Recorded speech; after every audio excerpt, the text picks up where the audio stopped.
पितरवासियों के भीतर एक कण के रूप में वो आते हैं।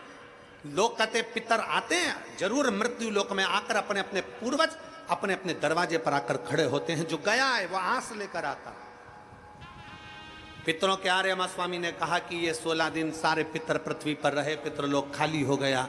ये सब पितृलोक से आए हैं, इनके परिवार वाले भोजन देंगे, ये आस लेकर आए हैं। क्योंकि जैसे घर की बहू को सास से आस रहती है कि मेरी सास मुझे सोने की अंगूठी देगी, मेरी सास मुझे पायल देगी, मेरी सास मुझे वस्त्र देगी, मेरी सास मुझे ये देगी, उसी तरह घर के जो जीव चले गए, जो मर गए, जो शांत हो गए, जो चले गए, उनको आस रहती है कि हमारे घर का पर पोता, हमारे घर का पोता, हमारे घर का बेटा, हमारे घर की बेटी, हमारा दामाद, हमारा रिश्तेदार हमको भाग देगा। पहले घर जाते हैं, वहां नहीं मिलता तो नाना के घर जाते हैं, वहां नहीं मिलता तो फिर दूसरे बेटी दामाद के घर जाते हैं, कहीं से कुछ मिल जाए। तो आर्यमा स्वामी ने कहा अपने भोले बाबा से, हे शंभु, हे त्रिकालदर्शी कैलाशी, ये 16 दिन श्राद्ध के पितृ रहते हैं पृथ्वी पर।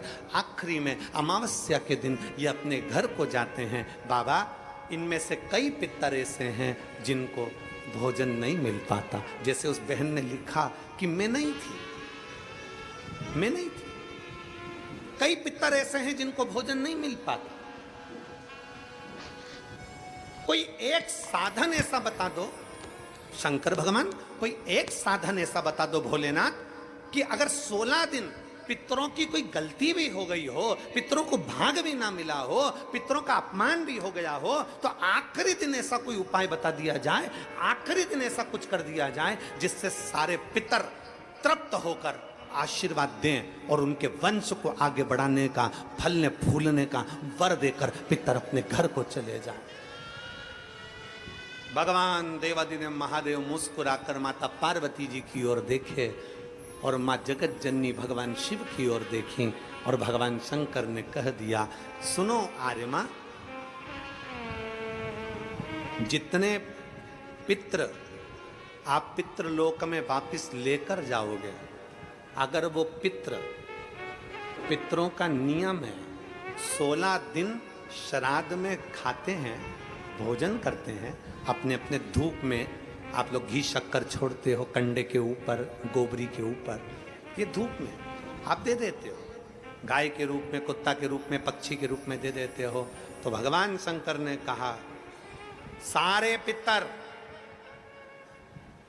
16 दिन भोजन करते हैं, अमावस्या के दिन इन पितरों को आप नदी, तालाब, बावड़ी, कुआं, सरोवर, जो पानी का स्थान हो, कोई नदी हो, कोई तालाब हो, कोई बावड़ी हो, कोई कुआं हो, कोई सरोवर हो, ये सारे पितर वहां पानी पीने के लिए आते हैं।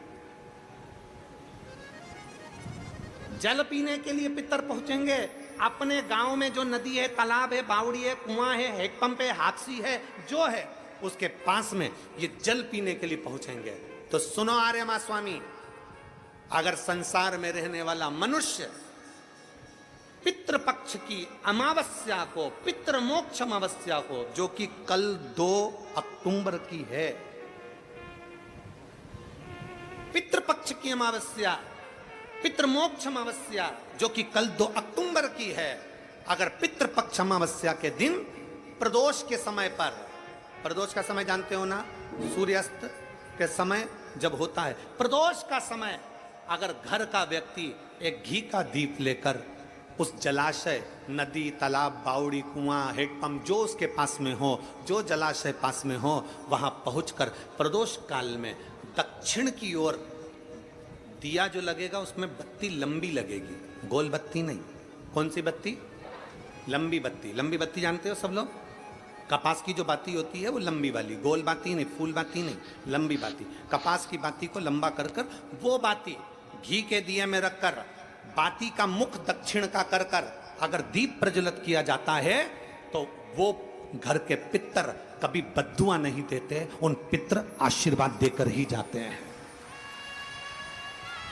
हमसे अगर अपमान हो गया, भोजन ना करा पाए, भाग ना दे पाए, कुछ तकलीफ हो गई, कोई कष्ट आ गया, हम हमारे पूर्वजों को नहीं पूछ पाए, तो पितृ मोक्ष अमावस्या के दिन मतलब कल 2 अक्टूबर को शाम के समय प्रदोष काल में अपने पास में जो नदी हो, अपने पास में जो बावड़ी हो, अपने पास में जो कुआं हो, अपने पास में जो हापसी हो, अपने पास में जो हो तुम्हारे नजदीक में, और अगर कुआं, बावड़ी, हापसी, तालाब कुछ भी नहीं हो तो पीपल का पेड़ या बड़ का बट वृक्ष या पीपल का वृक्ष या बेलपत्री का वृक्ष, इसके नीचे, अगर तालाब, नदी, कुआं, बावड़ी नहीं है तो उस वृक्ष के नीचे अगर दक्षिण की ओर बाती का मुख कर दिया जाए और वहीं पर बाती को जला दिया जाए, उस दीपक को प्रज्वलित कर दिया जाए और अपने पूर्वजों को प्रणाम कर कर वापिस अपने घर पर आइए, पितृदोष कभी नहीं हो सकता, पितृ शांत ही रहे,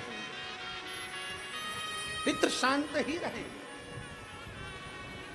भगवान शिव कहते हैं, सुनो आर्यमा स्वामी, ये प्रदोष काल का समय मेरा और शंकर भगवान कहते हैं ये मेरा और पार्वती के भ्रमण का समय है। प्रदोष काल का समय 33 कोटि देवता, भगवान इंद्र अपनी इंद्राणी के साथ रोज घूमने नहीं जाते, नारायण भगवान अपनी लक्ष्मी के साथ रोज घूमने नहीं जाते, 33 कोटि देवता अपनी अपनी धर्म पत्नी के साथ रोज घूमने नहीं जाते, पर केवल एक देवादिदेव महादेव ऐसे हैं जो अपनी धर्म पत्नी के साथ नंदी पर बैठकर प्रत्येक दिन, प्रतिदिन प्रदोष काल में शाम के समय मेरे शंकर पार्वती भ्रमण पर जाते हैं। भ्रमण। आर्यमा स्वामी, प्रदोष काल में मैं और पार्वती दोनों नंदी पर बैठकर जाएंगे, नंदी पर बैठकर जाएंगे, और जिस सरोवर, जिस तालाब, जिस बावड़ी, जिस कुआं, जिस स्थान पर लोग दीप दान कर रहे होंगे, वहां के सारे पूर्वजों को, पितरों को हम स्वयं अपने नंदी पर बिठाकर पितृलोक छोड़कर आएंगे। ये शिव तत्व है, ये शिव तत्व है।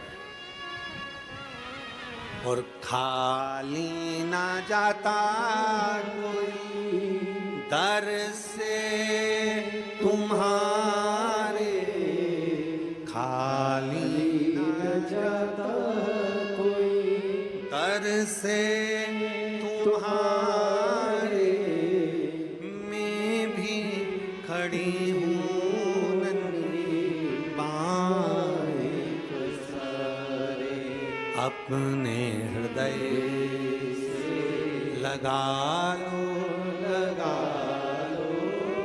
गिरा जा रहा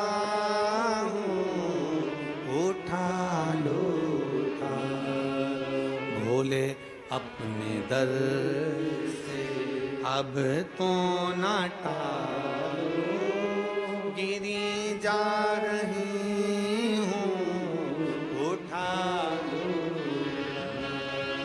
पितृपक्ष की अमावस्या मतलब 2 अक्टूबर, भगवान देवादिदेव महादेव खूब आनंदमय भाव से अपने पितरों के निमित्त जलाशय, नदी, तालाब, बावड़ी, कुआं जो तुम्हारे पास में हो वहां जाकर घाट पर दीप दक्षिण की बाती लगाकर उसको प्रज्वलित अवश्य करें, अवश्य।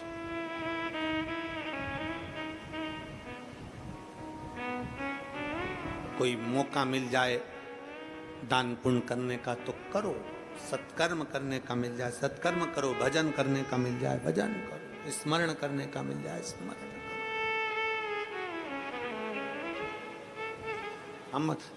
हम फिर वापिस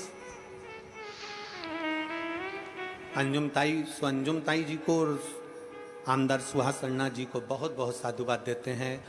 खाता है तो वो फल खाया हुआ कौआ किसी दीवार पर, किसी भूमि पर अपनी बीट करता है तो वहां पीपल का पेड़ उत्पन्न हो जाता है, जिससे सनातन धर्म की मजबूती होती है।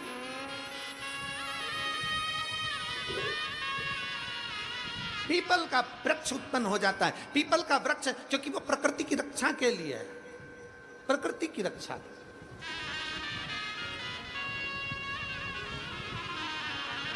आ जाइए आ जाओ। दिन में सूर्य प्रकाश करता है, रात में चंद्र प्रकाश करता है, और तीनों लोक में सनातन धर्म प्रकाश करता है। ये हमारे सनातन धर्म की मजबूताई,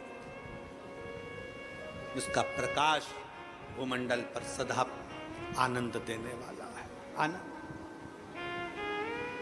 सारी समस्या का हल, जम के बोलो जरा, सारी समस्या का हल एक लोटा जल, एक लोटा जल।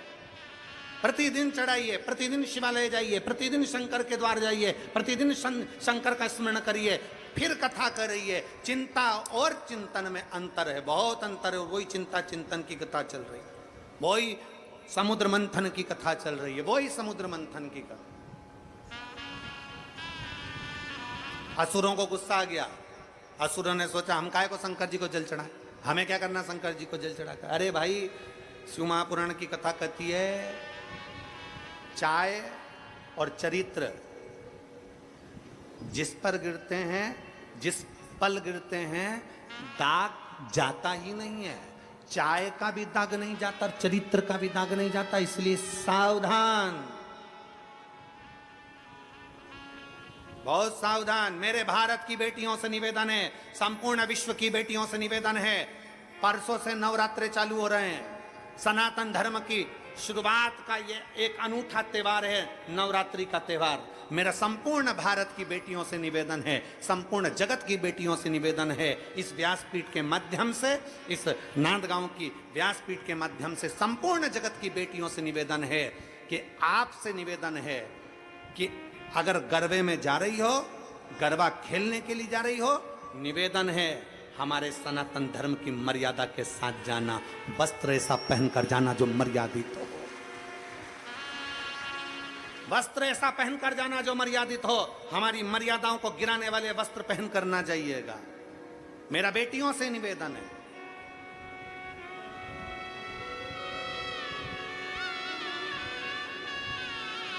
और इस भूमि से इसलिए कह रहा हूं क्योंकि ये हमारे बीच में बैठी हैं अंजुम ताई, सो अंजुम ताई, मैं आपके सम्मुख में ये बात इसलिए कह रहा हूं क्योंकि आप यहाँ की सारी बेटियों को, सारी महिलाओं को एक ऊर्जा देते, अगरबत्ती बनाने का, धूप बत्ती बनाने का, कप बनाने का, बेग बनाने का, ये करने का, आप बेटियों को ऊर्जा देते। इसलिए इस व्यासपीठ से ये शब्द निकला कि मेरा भारत की बेटियों से निवेदन है कि अपनी मर्यादा ना भूलें, अपने तन पर जो वस्त्र धारण कर आप जाएं कथा, अब उसमें गरबे के अंतर्गत तो मर्यादित वस्त्र पहनकर जाना, मर्यादा से हटकर वस्त्र ना पहनना, मर्यादित वस्त्र का स्मरण किया।